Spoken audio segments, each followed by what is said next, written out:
Welcome back students. कैसे हैं आप लोग? तो अभी तक हम लोग जो लास्ट वीडियो जो मैंने आप लोगों के लिए अपलोड किया था वो था कॉन्सेप्ट ऑफ एक्सेलरेशन। फिर भी मैं एक बार फिर से आपको स्टार्टिंग से रिकैप करवा देता हूं कि अभी तक हम क्या कर चुके हैं और आप लोगों ने कहां तक का एग्जाम वगैरह दिया था।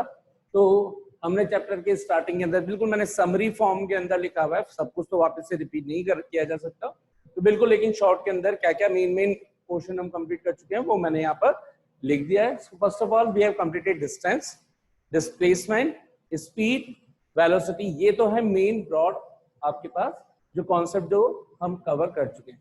Now what is distance? The total length of the actual path travel by an object. And concept क्या था? डिस्टेंस हमेशा क्या होती है? डिस्प्लेसमेंट से ऑलवेज ग्रेटर, कभी भी ये उससे छोटी नहीं हो सकती डिस्प्लेसमेंट से। ठीक, डिस्प्लेसमेंट क्या होता है? It is the shortest distance between the initial and final points, हमेशा शॉर्टेस्ट डिस्टेंस। अब शॉर्टेस्ट से तो ऑब्वियस सी बात होगी कि डिस्टेंस से क्या होगी? हमेशा छोटी होगी। मैक्स टू मैक्स अगर same along the straight line है तो स्ट्रेट लाइन के अलोंग ज्यादा से ज्यादा क्या हो सकता है? ये इक्वल हो जाए डिस्टेंस के, लेकिन ये डिस्टेंस से कभी भी ग्रेटर नहीं हो सकती। हाँ, जीरो हो सकती है, पॉजिटिव हो सकती है, नेगेटिव हो सकती है। So displacement can be zero, positive, negative, anything, but it can never be greater than to distance. So this is the basic difference जो हम पहले से कवर कर चुके हैं ऑलरेडी। ठीक है, उसके बाद हम बात करते हैं अच्छा इनकी एसआई यूनिट क्या हो जाती है? मीटर, सभी को पता ही है। स्पीड का फॉर्मूला क्या होता है? Distance upon time, rate of change of distance with respect to time. SI unit metre पर सेकेंड। ठीक, डिफरेंट टाइप्स ऑफ स्पीड हमने पढ़ी थी, uniform speed, non uniform speed, average speed. Uniform speed क्या हो जाती है?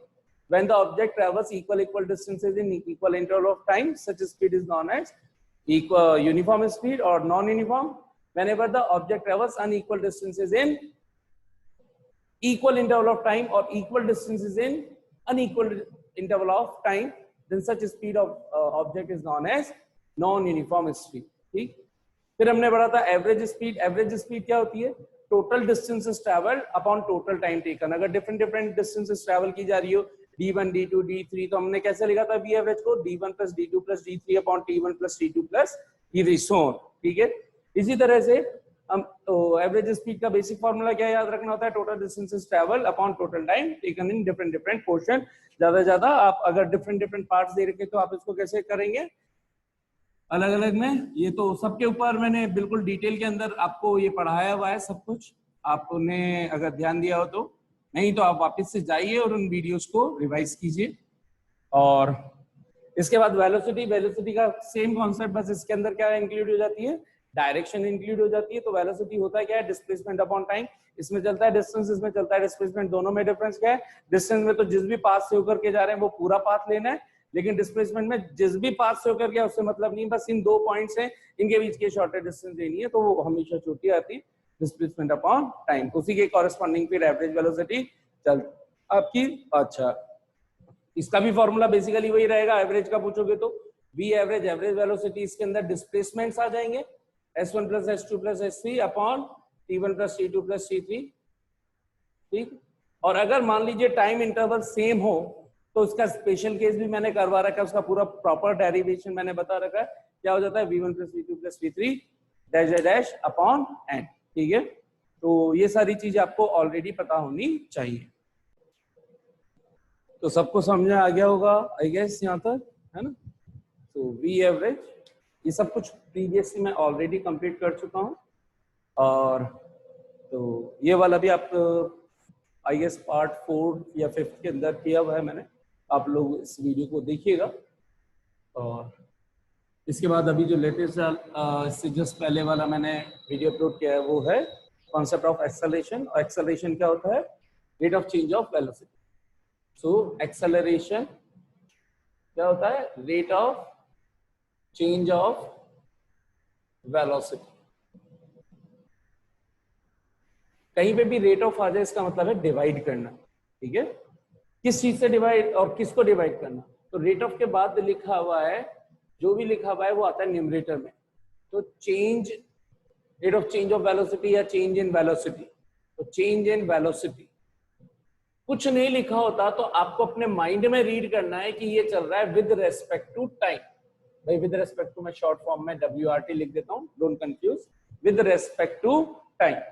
तो अगर कुछ नहीं लिखा हो तो आपको बाय डिफॉल्ट किससे डिवाइड करना है, हमेशा टाइम से, और अगर लिख ही रखा है तब तो टाइम से डिवाइड करना है, यानी विद रेस्पेक्ट टू जो भी चीज लिखी होगी उससे डिवाइड करना है, कुछ नहीं लिखी हो तो बाय डिफॉल्ट टाइम से डिवाइड करना है। अच्छा, चेंज के लिए हम जनरली सिंबल लगाते हैं डेल्टा, इसको रीड क्या करते हैं, डेल्टा। डेल्टा किस चीज का सिंबल है, ये चेंज इन। चेंज इन किसके अंदर, वेलोसिटी, और वेलोसिटी का सिंबल क्या होता है, v, तो delta v upon delta t। Time बोले तो टाइम इंटरवल लिख लो आप सिंपली, इंटरवल भी क्या है, चेंज हो जाएगा। इसका मतलब final velocity minus initial velocity upon final time minus initial time, या कोई अगर v2 और v1 की फॉर्म में लिख रहा है तो v2 minus v1 upon t2 minus t1, ये एक्सेलरेशन होता है। अब जनरली जब हम इक्वेशन ऑफ मोशन पढ़ेंगे तो हमेशा जो फाइनल वेलोसिटी है इसको हमने एक फिक्स सिंबल दे रखा है जिसको हम बोलते हैं v, जब भी इक्वेशन ऑफ मोशन की बात कर रहे होंगे, और जो इनिशियल वेलोसिटी है उसको हमने एक फिक्स सिंबल दे रखा है u। तो अब आइंदा से आप लोग एटलीस्ट केवल जब दो ही वेलोसिटी की बात चल रही हो, इनिशियल फाइनल की, तो आप क्या सिंबल यूज करोगे, u एंड v। u बोलते हैं आपके माइंड में क्या स्ट्राइक होना चाहिए, इनिशियल वेलोसिटी, v बोलते हैं आपके माइंड में क्या स्ट्राइक होना चाहिए, फाइनल वेलोसिटी। केवल अगर दो ही वेलोसिटी की बात चल रही हो, एक्सेलरेशन से रिलेटेड कोई काम चल रहा हो, या इक्वेशन ऑफ मोशन पर बेस्ड कोई क्वेश्चन हो जो भी हम आगे पढ़ने वाले हैं, ठीक। तो इसी फॉर्मूले में अगर मैं सब्स्टिट्यूट करूं तो a की वैल्यू क्या हो जाएगी, v minus u upon t, ठीक है। इसको याद रखिएगा, वेरी वेरी इंपॉर्टेंट फॉर्मूला। इसी से मैं इक्वेशन ऑफ मोशन डेराइव कर दूंगा, डेराइव क्या कर दूंगा, कर ही देता हूं। ये देखो फर्स्ट इक्वेशन ऑफ मोशन, इसको इधर ट्रांसफर कर दिया तो क्या बन गया, v minus u is equal to at, तो v is equal to u plus at। ये लो फर्स्ट इक्वेशन ऑफ मोशन, इसको बोला जाता है फर्स्ट इक्वेशन ऑफ मोशन। खत्म। थ्री इक्वेशंस ऑफ मोशन होती है, v is equal to u plus at, जिसको मैंने डायरेक्ट कर दिया अभी आपके सामने, ठीक। s is equal to ut plus half at square, जो भी आगे पढ़ने वाले हैं। और थर्ड होती है v square is equal to u square plus 2s। These three equations are called equations of motion, three equations of motion given by the Newton, ठीक है। v क्या होता है, फाइनल वेलोसिटी, u क्या है, इनिशियल वेलोसिटी, a क्या है, acceleration, t क्या है, टाइम इंटरवल, और s क्या है, डिस्प्लेसमेंट। तो ये जनरल सिंबल्स है, इन्हीं की टर्म्स में सारा काम करना है। तो इस तरीके से, इसलिए इस टर्म में आप याद रखेंगे तो याद ध्यान रहना चाहिए। और ऐसा यूनिट ऑफ एक्सेलरेशन क्या हो जाएगी, मीटर पर सेकेंड स्क्वायर, ठीक है। क्योंकि वेलोसिटी अपॉन टाइम, वेलोसिटी की खुद की यूनिट क्या होती है, मीटर अपॉन सेकेंड, है ना। ये क्या है, चेंज इन वेलोसिटी, तो वेलोसिटी की खुद की यूनिट मीटर अपॉन सेकेंड, और नीचे भी टाइम तो अपॉन सेकेंड, ये सेकेंड कहाँ चल जाएगा, नीचे, तो मीटर अपॉन सेकेंड स्क्वायर। तो ऐसा यूनिट क्या हो जाएगी, मीटर पर सेकेंड स्क्वायर, ठीक। तो ये यहाँ तक सब कुछ हम कर चुके हैं। अब नेक्स्ट क्लास के अंदर जो अब हम करेंगे, इससे आगे एक हम करेंगे ग्राफ, और फिर हमारा बच रहा है इसमें क्या, इक्वेशन ऑफ मोशन। तो distance time graph, velocity time graph, और उसके बाद equation of motion, equation of motion, ये तीन होती ऐसे ही, बस समझ में आ गया। तो और डिस्टेंस टाइम ग्राफ वगैरह भी मैं बीच बीच में आपको ध्यान हो तो इनके सिखा चुका हूँ, तो ऐसे सब कुछ कवर कर चुका हूँ। लेकिन बस वो मैंने ऐसे नहीं बोला था कि ये देखो हो गया, फिर भी कोई बात नहीं, मैं अभी आपका ये इसको कवर कर दूंगा, तो डोंट वरी अबाउट दैट, ठीक है। तो आई गेस समझ में आ गया होगा आपको, और आ गया हो तो फिर आप लोगों को के व्यूज मुझे नजर नहीं आते हैं, आप लोगों के लाइक के साइंस नजर नहीं आते हैं, कैसे पता चलेगा कि आप लोग पढ़ाई कर रहे हैं। तो थोड़ा सा आप लोग मोटिवेट होइए, मुझे भी मोटिवेट कीजिए, लाइक वाले चीजों को लाइक कीजिए, ठीक है। कोई डाउट आ रहा है तो यार पूछिए मुझसे, मैं मना तो कर नहीं रहा हूँ, ठीक है।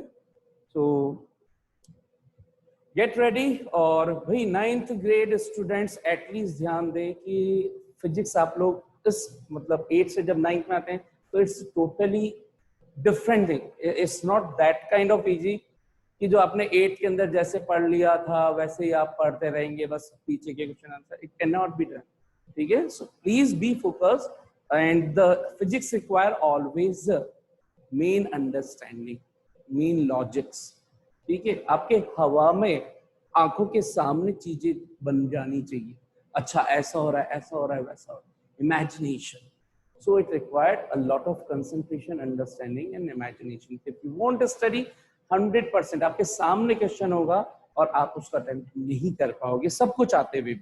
तो केवल यहाँ पर थ्योरी फॉर्मूले रटने से काम नहीं चलता है। If you haven't understood you can't attempt the things.